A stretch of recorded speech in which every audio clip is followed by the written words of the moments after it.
ကောင်းပါလေဟာကောင်းပါကဲအခုကတော့ကျွန်တော်တို့ခိုးရလို့ခိုးသွားဖြုတ်မှာပဲဖြစ်ပါလေ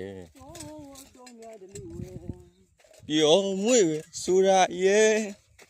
အော်မျိုးလူတကယ်မဆမ်းမီမဲ့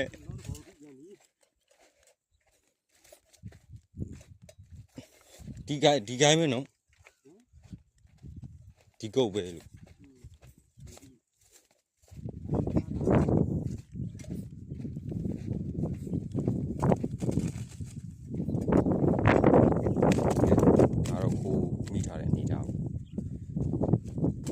ရွေးနော်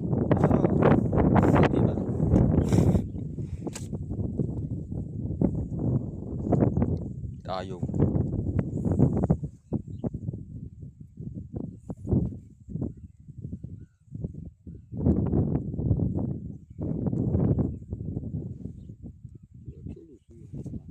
ဟုတ်တယ်ခုနကမနေဖြုတ်လဲ